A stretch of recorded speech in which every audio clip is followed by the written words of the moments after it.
It was very, very informative, and I saw the chat pod filling up with lots of questions for the end of our meeting today. Great. So I'm going to jump right into the next presentation and turn it over to Karen Kale with M.SHA. Good afternoon. Thank you, Elizabeth. My name is Karen Kale, and I'm the Consultant Project Manager for the I-495 and I-270 P3 program here in Maryland. A lot of what Jackie just said that Ohio did over a couple of years is something that we on this project had to do in a very short amount of time, leading into a public hearing right at the beginning of COVID.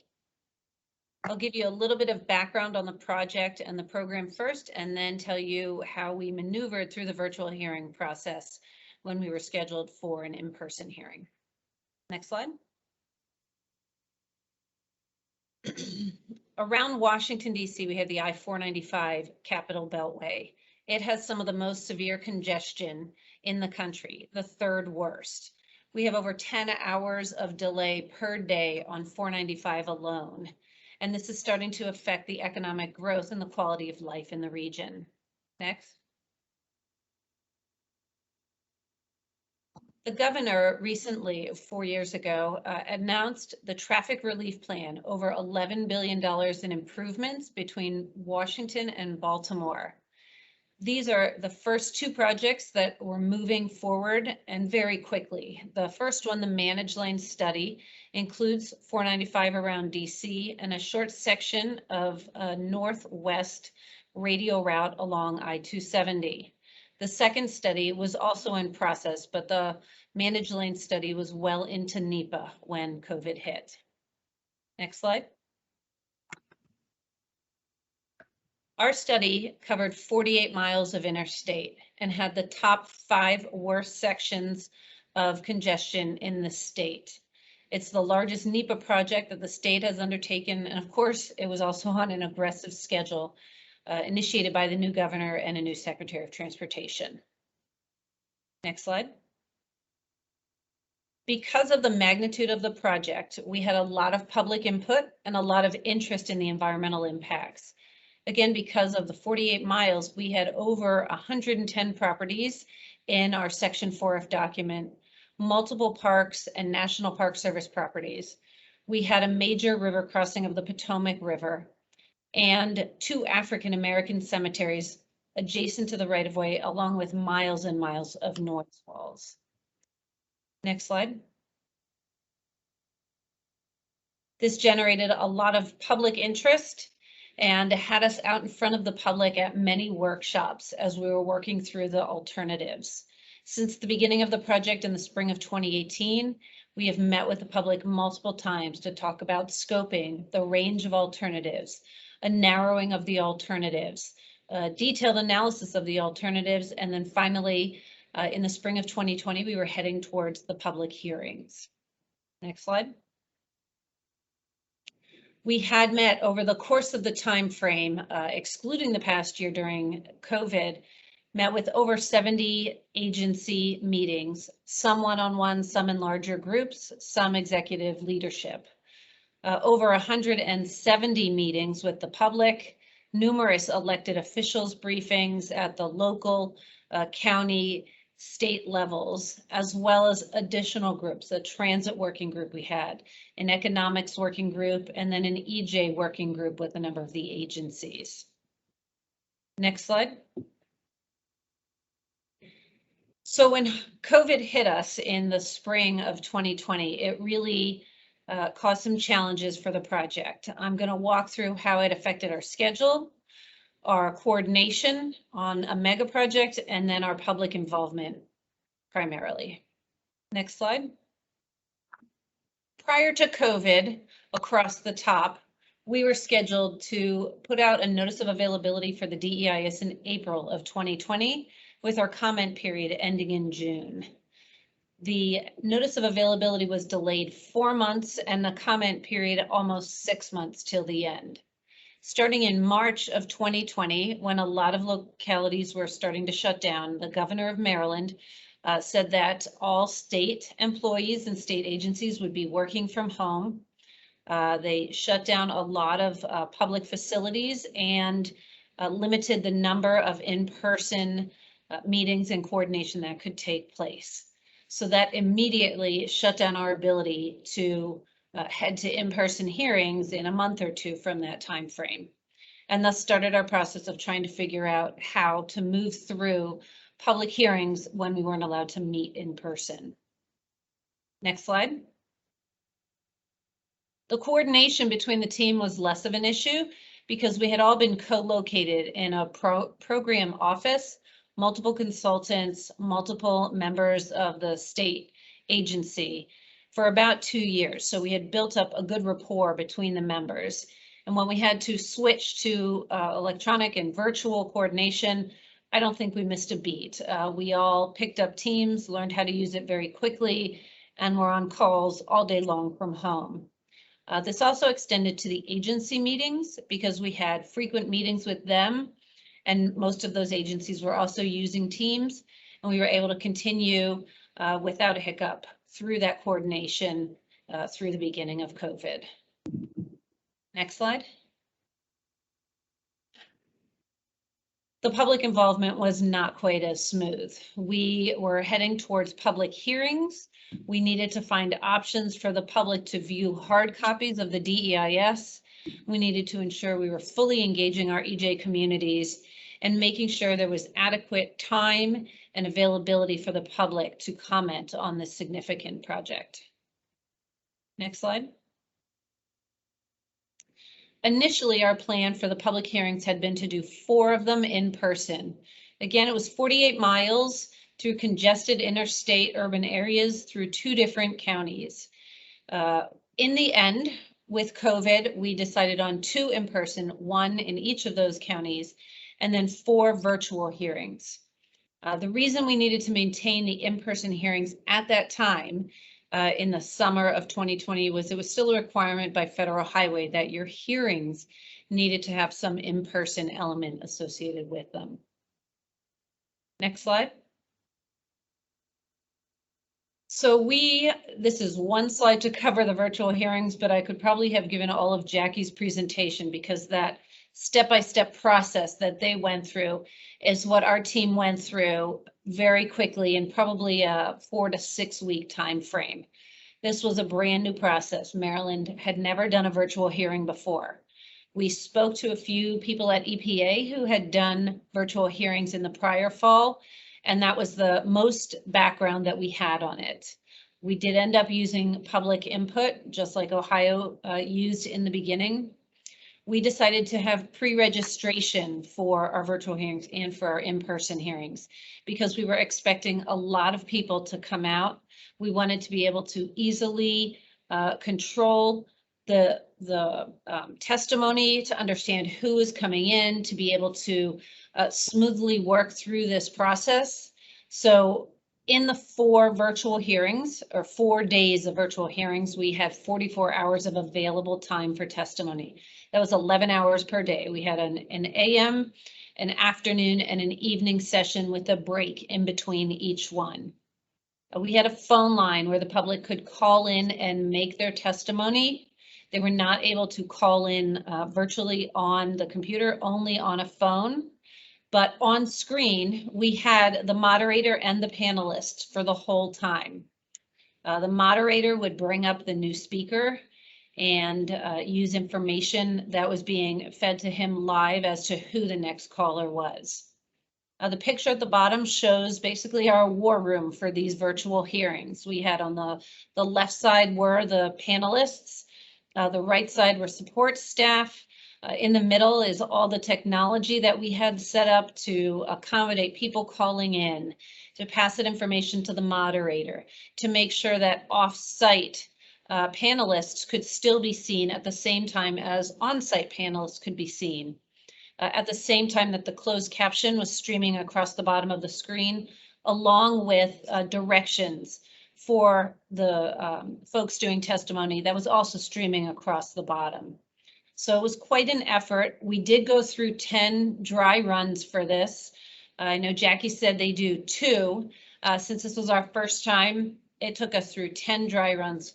We had a lot of challenges through those dry runs that we were able to learn how to work through the issues. One of them included a complete shutdown of the internet on the East Coast through a crisis problem that Verizon was having. So we encountered a little bit of everything in those dry runs. During the live hearings, we only had 1 or 2 glitches and were able to work through them very quickly because everybody knew what their responsibility was and how to address glitches or issues. So again, I would support that dry runs to make sure that you are covering all of your potential hiccups. Next slide. Our in-person meetings were something different also. We tried to physically separate all elements of the meeting, the registration desk far separated from a question and answer room, separated from a hearing room. Normally we have a room where we have display boards up so that the public can come up to staff and ask questions and have a conversation. We weren't really comfortable with that kind of open environment. So we had 6 staff people sitting at tables behind plastic dividers, and the public could come up to us 1 at a time, separated 6 feet from each other and 6 feet from us. Again, hoping to control and contain the number of people so that our staff was safe and the public felt that they were safe as well. We did include interpreters, court reporters, again, everybody and every element was spaced out. We held these in August of 2020. So the numbers in Maryland were going down at this time through the summer. The governor had lifted some restrictions. We might have been up to maybe 50 people in one location. We're at the tightest point in the pandemic. We were down to no more than 10 people in one location or one room or gathered together. So we were able to pull off this portion of the in-person. Next slide. This is the hearing room. So we were able to bring the public in. We had chairs set at least 6 feet apart from each other. We had the panelists up front at individual tables. We had many panelists. We had the State Highway Administration, the Environmental Manager, Federal Highway, the Corps of Engineers, and the Maryland Department of the Environment. We planned for 18 hours of testimony, again, 9 hours per day, 3 separate sessions, so that we could control the number of people in the room, leaving the room, and in and around the space. This was very beneficial to have that advanced registration. And when people called or registered online for either the in-person or the virtual, it then allowed us to be able to connect to them and share information if anything was changing or we were having any challenges. Next slide.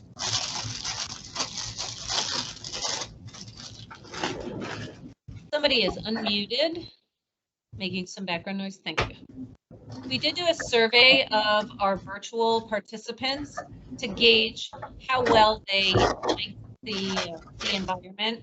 Over 50% of the people who were in the virtual environment signed up because of COVID. And then over 70% said that they preferred virtual over in person and would continue to use virtual in the future. So we felt that that was really a success. Next slide. In addition to our virtual hearings, we needed to have locations where the environmental document could be available for viewing for people who could not view it online. It was posted on our website in very manageable file sizes. First the document, each of the appendices, just an executive summary, but we still had to have places where the public could see it in person. Through the summer, libraries were closed, the state offices were closed. We had a very large study area and we had a very large document. The DEIS was about 300 pages, but the appendices together with it were over 18,000 pages and probably 20 volumes of appendices. So we really worked hard to come up with ways to get the document in front of the public and came up with some really out-of-the-box solutions. We used recycled shipping containers, post offices, maintenance facilities, and storefronts. And I'll just touch upon each one of those briefly. The shipping containers were, just like you can see here, former shipping containers converted into mini offices. The state had to rent the container, rent a generator to run air conditioning, because again, it was in the middle of summer, and rent a porta potty. And we put these in the parking lot for the libraries.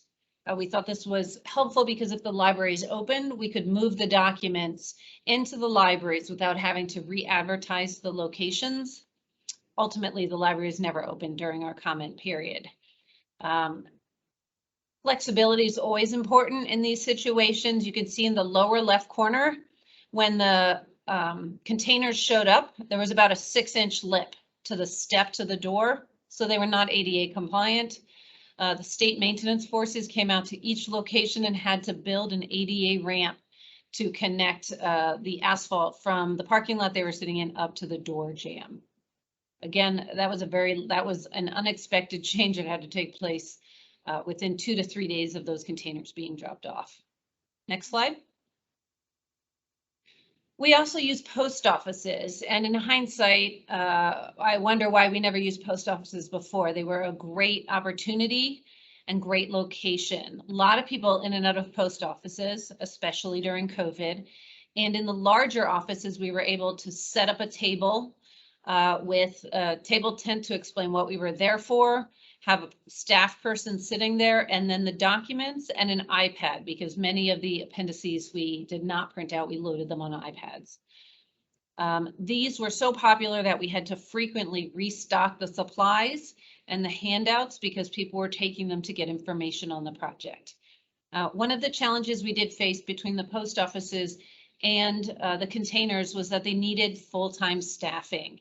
And rather than using consultant staff for a 120-day comment period and 6 to 10 hours a day, 7 days a week, the state chose to use in-house staff.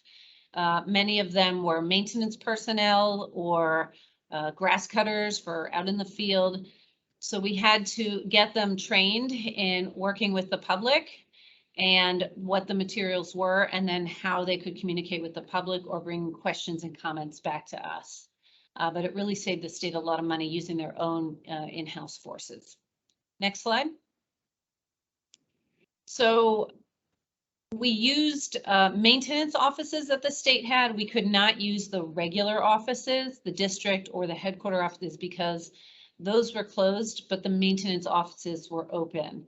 Not as convenient or as nice as a regular office, but still workable to put the documents in a state office. So you can see that top middle picture, that was one location where all of the 18,000 pages were printed out for somebody to come and look at. We received a lot of comments that it was a lot of material to review. In general, the DEIS was a reasonable length that we expected people to be able to look through. And lastly, in one of the urban areas, we wanted to make sure that we could provide access to people who may be walking to those locations. So the left side, you can see a storefront that we rented in an urban area where there was not a library, there weren't parking lots, and there wasn't a state office or a post office that was reasonably large enough. So we used one storefront to demonstrate that material.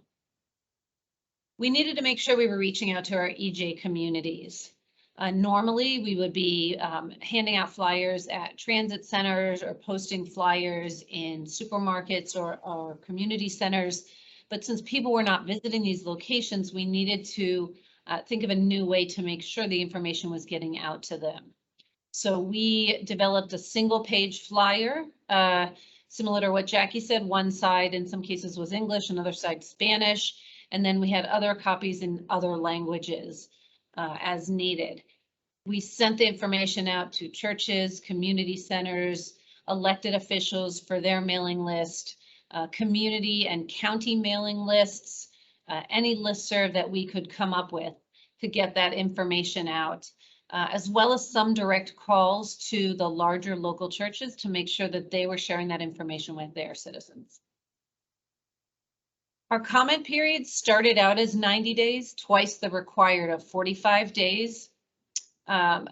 Because of the magnitude of the document, the local agencies, the elected officials and some of the public pushed to have a longer comment period. So we did extend it to 123 days. I went through July through early November, and we got over 2,900 comments from the public. So it was a successful comment period. The majority of those comments came in through email, or they came in through our website through a comment form online. So we felt that a lot of the community out there is changing to virtual. We only received 5 paper comment forms and then 25 mailed in letters. We did have 157 people participate via testimony at either the in-person or the virtual hearing. We thought we would probably have more than double of that had it not been for COVID, and possibly even more comments than the 2,900 had it not been for COVID. So lessons learned. A lot of our lessons learned follow along with what Jackie said. The length of the scheduled time for testimony. We learned our lesson there. In an 11-hour time frame for a virtual hearing, we may have had 3 hours of testimony taking place. But we wanted to provide a wide range throughout the day, morning, afternoon, evening, for people to call in. And so we would play music with a screen up telling people we were in recess temporarily. If anybody called in at any point during that time frame, we would stop the recess and immediately go to the person who was on the phone. We suggest going with a shorter duration, and then if you need to lengthen it because you have a lot of pre-registration, you can easily do that behind the scenes. The pre-registration for us was really key to understand who was registering for testimony, to give us the opportunity to be able to reach them if we needed to tell them something has changed or there was a glitch in something. We had access to all of the people who had registered. It also helped us to feel more confident that we would be able to control a large group that might show up in person during COVID, and we wanted to maintain safety for everybody. So we felt that that was really important for the groups during COVID. It may not be quite as important when you're not in a pandemic. Virtually, definitely test all sorts of scenarios that you could expect happen. Unbeknownst to us, during one of the dry ones, one of the people that called in started speaking a foreign language nobody had ever heard of. And the moderator had to figure out how to respond to that individual on the fly, on the call. We also had people call in cursing at the moderator and had him figure out how to deal with them on the fly. And then again, that practice prep from the technology standpoint is so critical. For our in-person hearings, we use similar advertising for all of these hearings as we would in a regular in-person one, but we did make sure that we advertised all of the safety precautions so people felt comfortable coming out and talking with us. We had supplies on hand in case somebody showed up without a mask. Any safety measures that we felt were important for the public to feel safe when they were coming out to talk with us. And I believe that's my last slide. So thank you for the opportunity to present, and I think we're going to move on to the next presentation. All right, thanks, Karen. That was great.